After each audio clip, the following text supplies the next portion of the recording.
तो कहानी की शुरुआत होती है एक अंधेरे कमरे से, जहां उस कमरे में हम जोहान नाम के एक लड़के को देखते हैं जो फ़ोन पर अश्लील फिल्में देख रहा होता है। लेकिन तभी बाहर से किसी महिला के ज़ोर से चीखने की आवाज़ सुनाई देती है। वो टॉर्च लेकर भागता है उस जगह पर। वहाँ एक महिला ज़मीन के ऊपर गिरी होती है और चीख रही थी। जोहान उसके पास जाने से भी डर रहा था।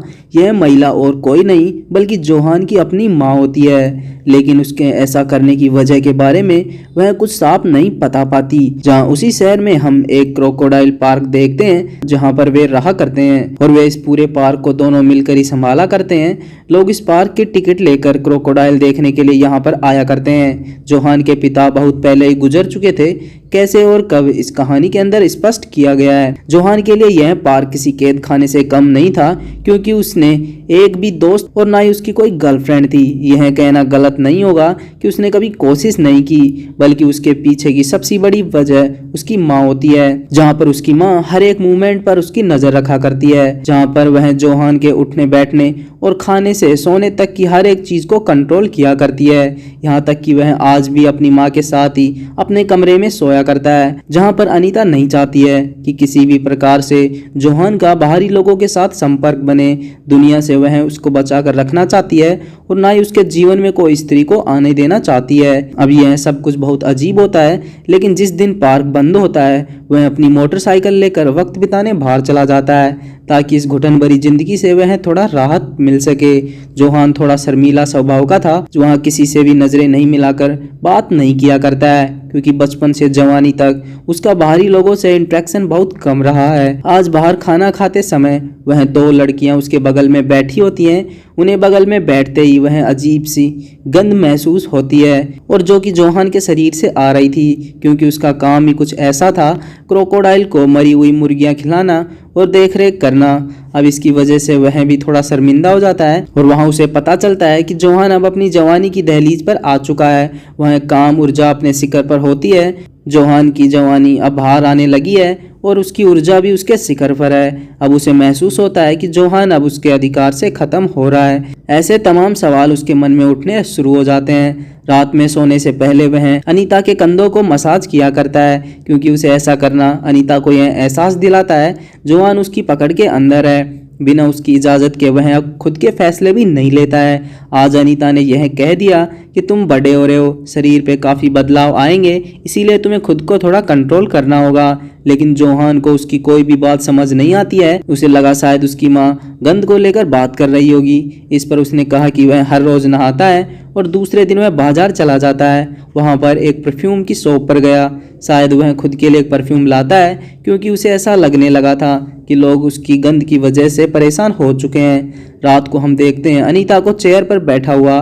तभी जोहान अंदर से केक लेकर आता है और यहाँ पर हमें पता चलता है कि अनीता का जन्मदिन है। अनीता आज काफ़ी खुश थी और जोहान को उसका जन्मदिन याद था। यहाँ हम देखते हैं कि वह परफ्यूम वह अपनी माँ के लिए लाया होता है। जहाँ जोहान हर वक्त काफ़ी डरा हुआ रहता है, शायद उसकी वजह उसकी माँ का सख्तपन था और उसे खुलकर जीने नहीं देना, जो कि उसे बाकियों की तरह एक आम जिंदगी जीना नहीं देना चाहती थी। एक दिन कुछ लड़के लड़कियां ग्रुप पार्क में घूमने आए होते हैं। यहाँ पार्क में एक छोटा सा बोर्ड है जिसमें सभी क्रोकोडाइल रहा करते हैं, लेकिन दूसरी तरफ यहाँ एक ऐसी चीज थी जहाँ पर उसे देखने के लिए लोग काफी दूर से आया करते हैं।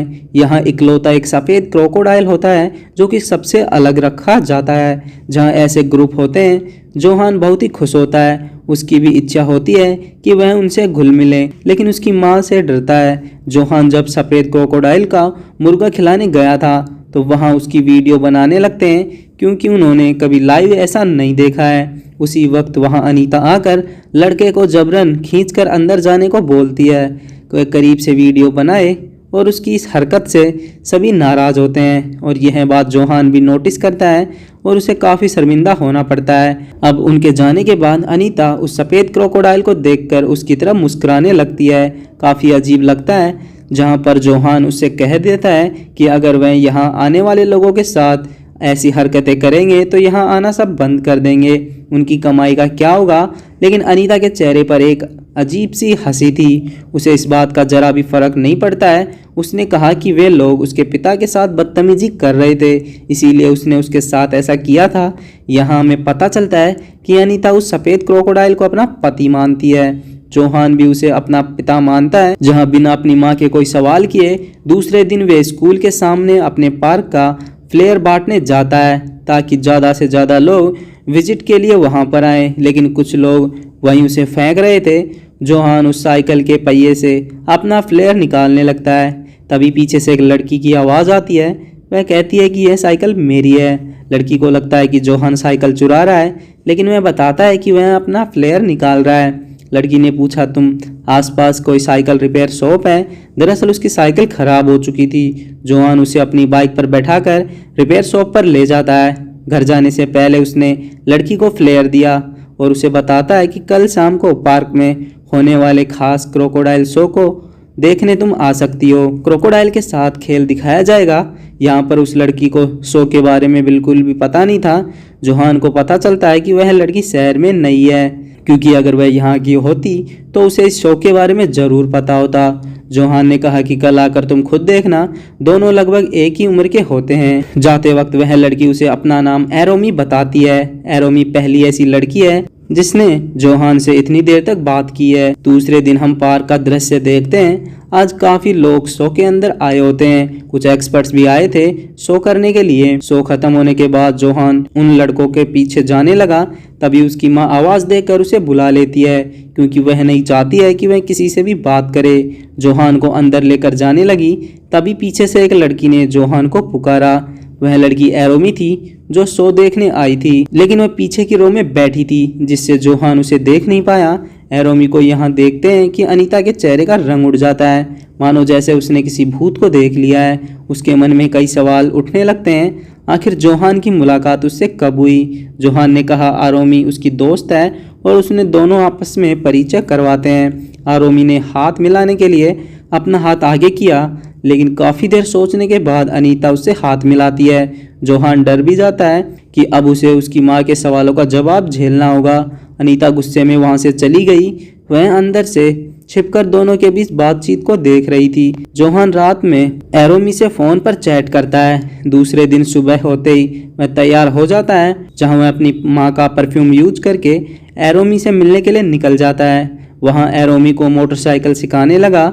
वहाँ कुछ लड़के आते हैं जो उसे छेड़ने लगते हैं। एरोमी उन्हें डांट कर भगा देती है। यहाँ दोनों दोस्त बन जाते हैं और अब उनका रिश्ता काफ़ी करीब आ जाता है।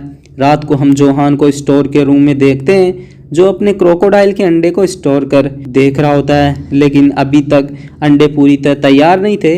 रात को एरोमी ने उससे टेक्स्ट किया कि एरोमी एक बार के अंदर काम किया करती है। मैसेज देखकर जोहान काफ़ी खुश होता है और उसने एरोमी से उसे मिलने बुलाया। दूसरे दिन एरोमी ने उसे अपने दोस्तों से मिलवाया। जोहान उसे बताता है कि वह क्रोकोडाइल पार्क में काम करता है। वहाँ पर एक लड़की यह बात बताती है कि उस पार्क के काफ़ी किस्से काफ़ी मशहूर हैं। अफवाह फैली गई थी, जहाँ पर पहले की बात है कि पहले इस पार्क के अंदर एक जोड़ा रहा करता था और एक दिन उस महिला का पति अचानक गायब हो जाता है। पुलिस ने काफ़ी छानबीन की, लेकिन कोई सबूत नहीं मिला। लोगों का कहना है कि उस महिला ने अपने पति को मार दिया और उसके टुकड़े कर क्रोकोडाइल को खिला दिया था।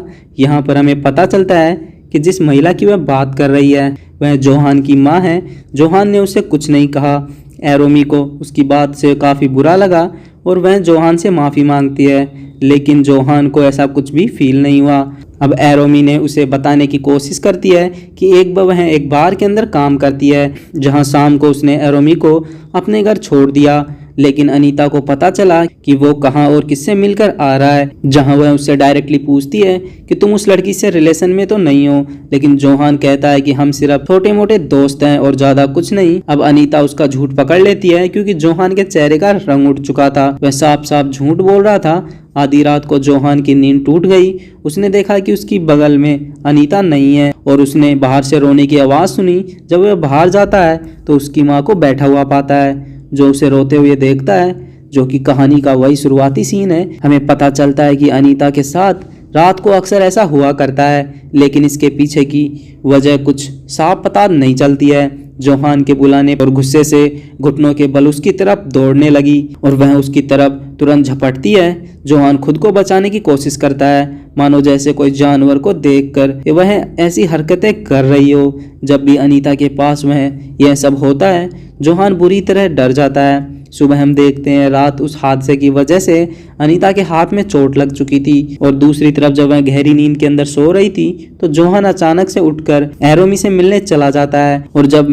बाहर से वह एरोमी के निकलने का इंतजार कर रहा था, लेकिन एरोमी को उसके जानकारी नहीं थी उससे मिलने आया है। थोड़ी देर बाद एरोमी अपने दोस्तों के साथ बाहर आती है। जोहान को देखकर वह थोड़ा शॉक्ड हो गई, जहां पर एरोमी उसे अपने घर लेकर जाती है। कुछ देर के बाद वह कमरे में अजीब सी खामोशी फैल गई। दोनों में कोई बातचीत नहीं होती, लेकिन जोहान थोड़ा परेशान दिखाई देता है, जिसकी वजह से शायद उसकी माँ अनीता थी। वहाँ वह रोने लगा। अब एरोमी उसे रोता देखकर उसे गले लगा लेती है। दोनों एक दूसरे से इतने ज़्यादा करीब आ जाते हैं, ना चाहते हुए दोनों एक दूसरे के साथ इंटीमेट हो जाते हैं। जोहान रात वहीं सो जाता है। आधी रात एक बुरे सपने ने उसकी नींद खोल दी और डर की वजह से वह रातों रात वहां से निकल जाता है, क्योंकि वह अलग कमरे में नहीं बल्कि उसकी माँ के बगल में सोया करता है। घर पहुंचा, छिपकर वह सोने चला गया, लेकिन अनीता ने पूछ लिया कि आखिर सारी रात तुम कहाँ थे, किसके साथ थे। जब उसने बताया कि वह एरोमी के साथ था, जोहान को नहलाने लगी और वह खुद पर भी पानी डालने लग जाती है। कहती है कि लड़की ने जोहान और उसके परिवार को अशुद्ध कर दिया है। आज उसने अपनी माँ को काफ़ी निराश किया है। जोहान डरने लग जाता है क्योंकि उसकी माँ काफ़ी गुस्से में थी। वह रोने लग गई और उसने जोहान से कसम ली कि आज के बाद वह उससे कभी नहीं मिलेगा। न चाहते हुए भी वह अपनी माँ की बात पर अमल करता है और उसके बाद वह गुस्से में उठकर चली जाती है। आज रात में दरवाज़ा अंदर से बंद करके अकेले ही सो गई, जहाँ जोहान को पता चलता है कि वह बहुत ही ज़्यादा नाराज़ है, इसीलिए वह बगल वाले कमरे में जाकर सो जाता है। आधी रात एक आवाज़ ने उसकी वापस नींद टूट जाती है। जब वह बाहर जाता है, अनीता के कमरे का दरवाज़ा खुला था, फर्श पर पानी गिरा हुआ था और वह तुरंत बाहर की तरफ भागता है। जैसा कि हमने पहले देख चुके हैं, कभी कभी अनीता अचानक से वही हरकतें किया करती है, लेकिन आज उसका मंजर काफ़ी खौफनाक होने वाला है। वह मरे हुए मुर्गे को कच्चा चबा रही थी। उसे इस तरह देखकर जोहान बहुत ज़्यादा डर जाता है। अब रात को हम एरोमी को बार के अंदर ड्रिंक सर्व करते हुए देखते हैं, जहाँ पर एक कस्टमर उसके साथ बदतमीजी करने लगता है। एरोमी गुस्से में चली जाती है और वहाँ पर बार का मालिक उसे इस हरकत पर जॉब से निकाल देता है। जिसके बाद वह 2 हफ्ते बाद हम देखते हैं, जहाँ पर एरोमी अपने दोस्त से फ़ोन पे बात कर रही थी। उसे पता चलता है कि वह प्रेग्नेंट है। वह बच्चा जोहान का है और उसने परेशान होकर वह जोहान को फ़ोन करती है, लेकिन उसका टेक्स्ट और कॉल का जवाब नहीं देता है। उसने सोचा कि शायद जोहान इस बच्चे को अपनाने के लिए मान जाए। किसी तरह एक दिन जोहान ने उसका कॉल उठाया।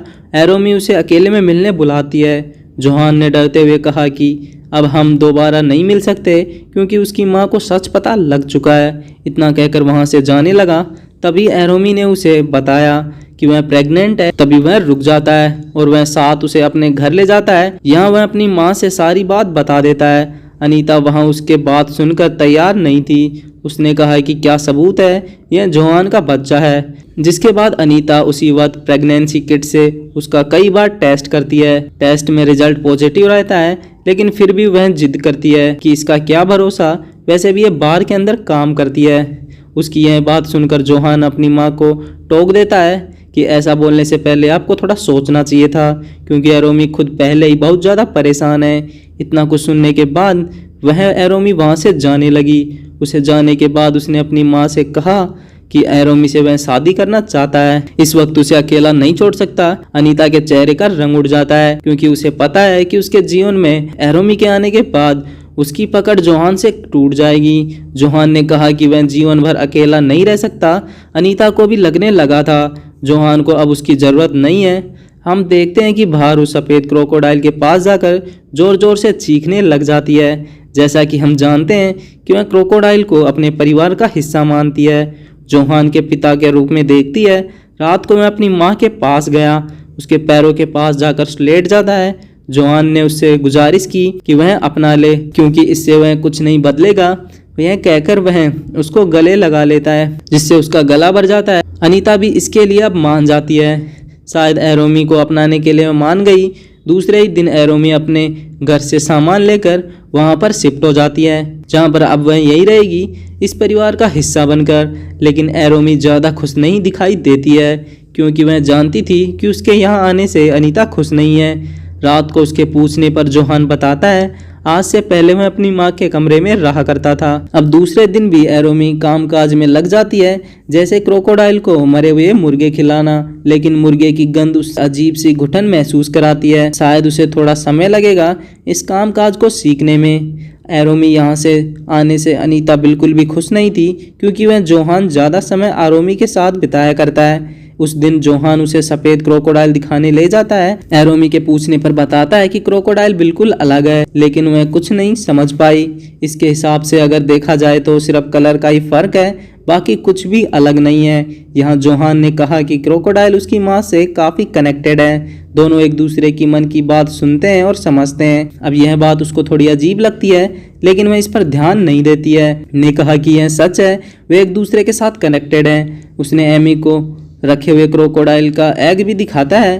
पूछने पर उसने बताया कि उसे बेबी क्रोकोडाइल पालने का काफ़ी शौक है। आज से पहले उसने अपने पास कोई भी बेबी क्रोकोडाइल नहीं रखा। और जब वे तीनों लंच पर बैठते हैं, अनीता ने स्मेल किया कि जोहान ने उसका परफ्यूम यूज किया है, लेकिन जोहान ने कहा कि वह परफ्यूम एरोमी का होता है। इसके बाद अनीता ने अपना परफ्यूम डस्टबिन में फेंक दिया। वह हर एक चीज से नफरत करती है जो कि एरोमी से जुड़ी हुई है। उसने कहने पर वह एरोमी से उसकी तस्वीर भी निकलवाती है।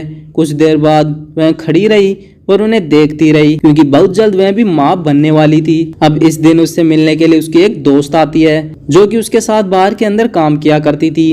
वह उसे एहसास दिलाती है कि माँ बनने के बाद ढेरों जिम्मेदारियां उसके सिर पे आ जाएंगी। लेकिन एरोमी ने कहा जो भी हो, लेकिन वह बहुत खुश है। जहाँ पर अनीता अब उससे अलग अलग रहने लगी थी, जहाँ पर रात को वे सोते रहते हैं, तो उसके कमरे में चली जाती है और सोया हुआ देखकर वह वापस आ गई। एक रात उसे व्हाइट क्रोकोडाइल के पास बैठा हुआ देखते हैं, मानो वह उससे बातें कर रही हो। अंत में उसने कहा कि यह एक रास्ता बचा है। दूसरे दिन एरोमी को पेड़ की सूखी डाली काटने को चढ़ा देती है, जहाँ पर एरोमी और एक हल्की सी चूक से माँ बेटे दोनों की जान जा सकती है। लेकिन कुछ गलत हो पाता उससे पहले जोहान आ जाता है और वह उसे बचा लेता है, जहां अपनी माँ को कहता है कि आपने इसे इतने ऊपर क्यों चढ़ाया, और यह जानते हुए भी कि वह प्रेग्नेंट है। एक रात एरोमी डरकर नींद से उठ जाती है। इस दिन अनीता ने कहा कि उसके पिता नहीं जानते एरोमी यहाँ पर है। अब यह सुनकर वह पूरी तरह शॉक्ड हो गई। सवाल भरी नज़र से जोहान की तरफ देखने लग जाती है। आखिर वह कौन से पिता की बात कर रही है, जबकि जोहान के पिता तो इस दुनिया के अंदर नहीं है। जोहान उसे कमरे में ले गया और उसे पूरी बात बताता है, जिसके बाद अनीता अपना सामान पैक कर अब एक पल भी है कि यहाँ पर नहीं रहना चाहती है, क्योंकि जोहान ने जहाँ वह कहता है कि उसकी माँ उस क्रोकोडाइल के साथ मेंटली कनेक्टेड है। उसने यह बात पहले स्वीकार कर लिया था, लेकिन क्रोकोडाइल जोहान का पिता है, यह वह एक्सेप्ट नहीं करती है और वह इस जगह से अभी जाना चाहती है, नहीं तो वह यहाँ पर पागल हो जाएगी। अब यहाँ कुछ भी ठीक नहीं था। जोहान रोने लगता है और अब यह देखकर वह यहाँ रुकने के लिए रेडी हो जाती है। उसी दिन शाम को अनीता उसके जूस में नींद की दवा मिला देती है। एरोमी पूरा जूस पी जाती है, लेकिन जोहान ने थोड़ा जूस नहीं पिया। रात को जब एरोमी गहरी नींद में चली जाती है, जहाँ पर अनीता उसे घसीटते हुए क्रोकोडाइल पॉन्ड के पास फेंकने के लिए ले जाती है, लेकिन तभी हम देखते हैं कि जोहान रेंगते हुए पहुंच जाता है। जहां पर उसकी नींद की दवा का असर कम हुआ था, वह अपनी मां को ऐसा करने से रोकता है। उसने एरोमी को पकड़ लिया और रोने लगा, लेकिन अनीता गुस्से में पागल हो जाती है, कुछ समझने को तैयार नहीं थी, पागलों की तरह चीखती है। इसके बाद वह जोहान का सिर चूमती है और सफेद क्रोकोडाइल के घेरे में कूद जाती है। जोहान बेबस और लाचार चीखता है। जहां पर वे दोनों सुबह सफेद क्रोकोडाइल को देखने जाते हैं, जहां कुछ अजीब दिखाई देता है। वहां पर एक नहीं बल्कि 2 क्रोकोडाइल थे, जिसे देखकर उसके होश उड़ जाते हैं। यहाँ कुछ भी क्लियर नहीं हो पाता कि ऐसा क्यों हुआ है। इसके बाद दोनों इस जगह को छोड़कर जाने का फैसला कर लेते हैं और जहाँ दूसरी जगह जाकर वे अपनी ज़िंदगी को शुरुआत करेंगे। और यहीं पर यह कहानी ख़त्म होती है। तो दोस्तों, कहानी कैसी लगी कमेंट कर ज़रूर बताएं।